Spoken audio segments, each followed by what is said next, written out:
Hello friends, आज की इस वीडियो में हम इंडिया और पाकिस्तान के बीच फुल कंपैरिजन करेंगे। दरअसल इंडिया और पाकिस्तान के बीच बंटवारा कहने को तो ये एक देश का बंटवारा था, लेकिन दरअसल ये दिलों का, परिवारों का, रिश्तों का और भावनाओं का बंटवारा था। दोनों मुल्कों के बंटवारे के 75 साल बाद भी कभी एक रहने वाला मुल्क आज एक दूसरे से इतने दूर हो गए हैं कि उनके करीब आने की दूर दूर तक कोई उम्मीद नजर नहीं आ रही है। दोनों मुल्क अलग हुए 75 साल हो गए हैं और इन 75 सालों में दोनों मुल्कों में काफी बदलाव आए हैं। इसलिए आज हम इन दोनों देशों के बीच फुल कंपैरिजन करेंगे और जानेंगे दोनों कंट्री एक ही समय में अलग होने के बाद भी दोनों कंट्री कहां पर स्टैंड करती है, मतलब इन दोनों देशों में कौन सा देश बेहतर है। वीडियो काफी इंटरेस्टिंग होने वाली है, इसलिए इस वीडियो को एंड तक जरूर देखें और ऐसे ही कंपैरिजन वीडियो देखने के लिए चैनल को सब्सक्राइब कर नोटिफिकेशन बेल आइकन को भी दबा लीजिए ताकि इस तरह के कंपैरिजन वीडियो आपसे मिस ना हो। तो चलिए फ्रेंड्स, वीडियो को शुरू करते हैं। तो सबसे पहले शुरू करते हैं इंडिया की एरिया की। तो इंडिया की एरिया 32,87,263 किलोमीटर स्क्वायर पर फैली हुई है, जिसके कारण से ये पूरी दुनिया की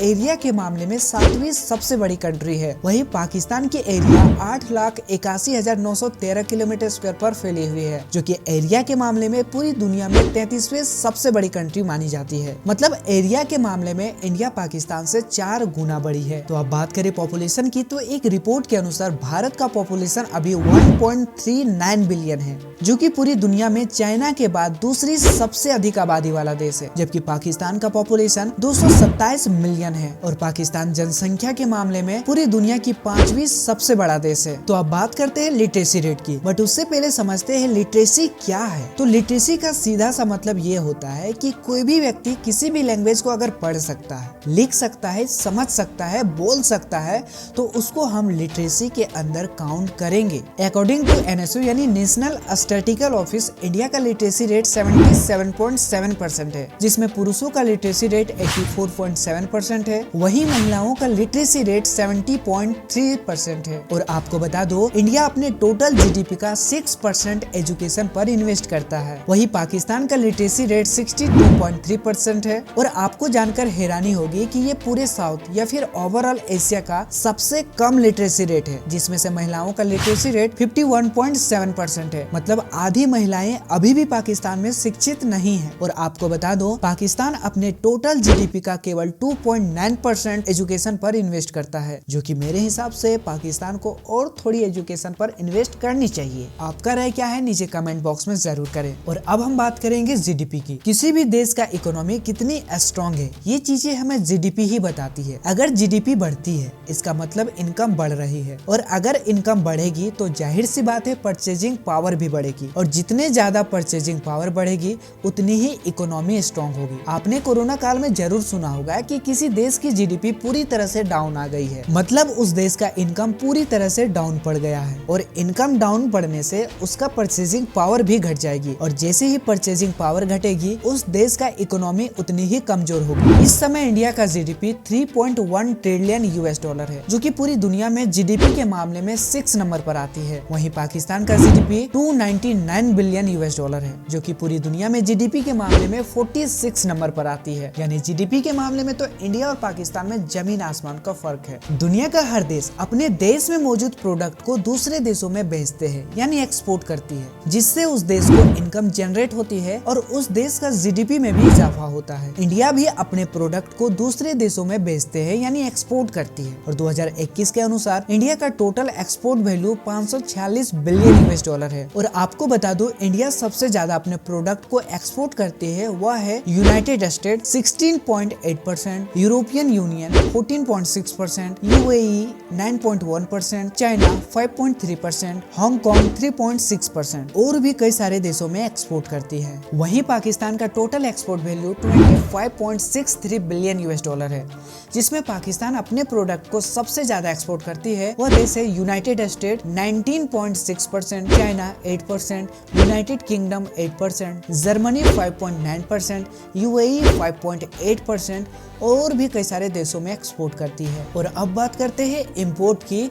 तो जिस तरह हर देश अपने प्रोडक्ट को दूसरे देशों में बेचती है, उसी तरह हर देश दूसरे देशों से कुछ न कुछ प्रोडक्ट खरीदती है, यानी इंपोर्ट करती है। फॉर एग्जाम्पल, इंडिया के पास पेट्रोलियम का साधन नहीं है, इसलिए इंडिया दूसरे देशों से पेट्रोलियम इंपोर्ट करती है। तो बात करें इंडिया का टोटल इंपोर्ट वैल्यू की, तो वह है $474 बिलियन US, जिसमें इंडिया जिस देश से सबसे ज्यादा इंपोर्ट करती है उस देश का नाम है China 14.3%, European United 8.9%, United states 7.3%, UAE 6.3%, Saudi Arabia 5.6% और ऐसे कई सारे देशों से इंपोर्ट करती है। जबकि पाकिस्तान का total import value 53.7 billion US है। और पाकिस्तान जिस देश से सबसे ज्यादा इंपोर्ट करती है उस देश का नाम है China 24.7%, UAE 12.9%, Singapore 5.8%, United states 4.5%, Saudi Arabia 4.4% और ऐसे कई सारे देशों से इंपोर्ट करती है। इंडिया पूरी दुनिया में मिलिट्री के मामले में 4th नंबर पर आती है।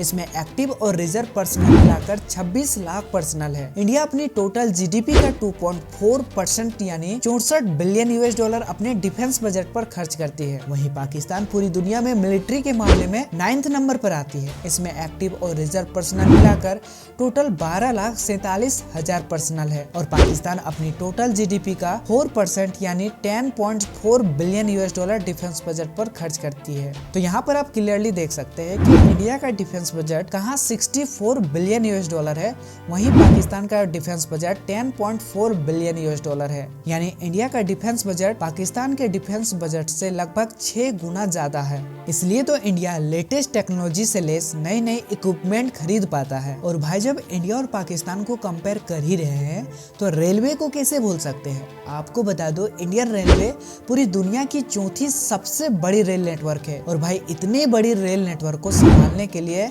12.54 लाख कर्मचारी काम करते हैं, जिसमें टोटल रूट लेंथ 1,26,511 किलोमीटर है। वहीं इंडियन रेलवे की कुल इनकम की बात करें तो 2020 और 21 के आंकड़ों के अनुसार इंडियन रेलवे का कुल इनकम 2800 करोड़ है, यानी 370 मिलियन US है। वहीं पाकिस्तान रेलवे पूरी दुनिया की 22वीं सबसे बड़ी रेल नेटवर्क है, जिसमें टोटल रूट लेंथ 11,881 किलोमीटर है। और इस रेलवे सिस्टम को संभालने के लिए लगभग 72,000 कर्मचारी काम करते हैं। नंबर ऑफ बिलियनर्स, भाई कहीं ना कहीं किसी देश का जीडीपी बढ़ाने में बिलियनर्स का हाथ जरूर होता है। इंडिया में टोटल बिलियनर्स की संख्या 142 है, वहीं पाकिस्तान में टोटल बिलियनर्स की संख्या 9 है। HDI यानी ह्यूमन डेवलपमेंट इंडेक्स, यह एक ऐसा इंडिकेटर है जिसकी मदद से हम पता लगा सकते हैं कि कौन सा देश कितना परफॉर्म कर रही है, यानी कोई देश कितना डेवलप्ड है। HDI किसी भी देश का हेल्थ, एजुकेशन और स्टैंडर्ड ऑफ लिविंग के आधार पर मापा जाता है। UNDP यानी यूनाइटेड नेशन डेवलपमेंट प्रोग्राम के द्वारा जारी किए गए रिपोर्ट के अनुसार इंडिया का HDI वैल्यू 0.645 है। और आपको बता दूं यह मीडियम ह्यूमन डेवलपमेंट के अंतर्गत आता है। 189 देशों में इंडिया का पोजीशन 121 है, वहीं पाकिस्तान का पोजीशन 154 स्थान पर है। मतलब दोनों ही देश का हालात कुछ ठीक नहीं है। तो अब हम लाइफ एक्सपेक्टेंसी की बात कर लेते हैं। तो इंडिया में लाइफ एक्सपेक्टेंसी की बात करें तो इकोनॉमिक टाइम्स के अनुसार इंडिया में लाइफ एक्सपेक्टेंसी 67.5 ईयर्स है, वहीं पाकिस्तान का लाइफ एक्सपेक्टेंसी 67.48% है। मतलब दोनों देशों में कोई खास अंतर नहीं है। लेकिन यही अगर हम दूसरे देशों से कंपेयर करें तो इन दोनों देशों का लाइफ एक्सपेक्टेंसी काफी खराब है। और ये खराब क्यों है ये हम किसी और वीडियो में जानेंगे। तो अब वीडियो में थोड़ा आगे बढ़ते हैं और अनएम्प्लॉयमेंट रेट के बारे में जान लेते हैं। तो देखो भाई, किसी भी देश का अनएम्प्लॉयमेंट रेट यह बताता है कि किसी देश में कितने % लेबर जॉबलेस है। और आपको पता होना चाहिए कि अनएम्प्लॉयमेंट रेट कभी घटता है तो कभी बढ़ता है। ये डिपेंड करता है इकोनॉमिक कंडीशन के बदलने पर। 2021 के अंत तक इंडिया में अनएम्प्लॉयमेंट रेट 7.9% है, यानी लगभग 35 मिलियन लोग अभी भी जॉबलेस है और जॉब का तलाश कर रहे हैं। वहीं ट्रेडिंग इकोनॉमिक्स के अनुसार 2020 के अंत तक पाकिस्तान का अनएम्प्लॉयमेंट रेट 5% है। और अब बात करें पॉवर्टी की तो आपको तो पता होगा, चाहे इंडिया हो या पाकिस्तान, दोनों ही देशों में पॉवर्टी है, लेकिन कहीं पे ज्यादा है तो कहीं पे कम है। वर्ल्ड पॉवर्टी क्लॉक के अनुसार इंडिया में पॉवर्टी रेट 6% है, यानी भारत में कुल जनसंख्या का 97 मिलियन लोग गरीबी से लड़ रहे हैं। वहीं पाकिस्तान में पॉवर्टी रेट 39.2% है, यानी गरीबी के मामले में पाकिस्तान इंडिया से काफी ज्यादा आगे है। तो फ्रेंड्स, ये था इंडिया और पाकिस्तान के बीच कंपैरिजन। आई होप फ्रेंड्स ये वीडियो आपको पसंद आया होगा। तो फ्रेंड्स, अगर ये वीडियो आपको पसंद आए तो इस वीडियो को लाइक कीजिए। साथ ही साथ ऐसे ही कंपैरिजन वीडियो देखने के लिए चैनल को सब्सक्राइब कर नोटिफिकेशन बेल आइकन को भी दबा लीजिए।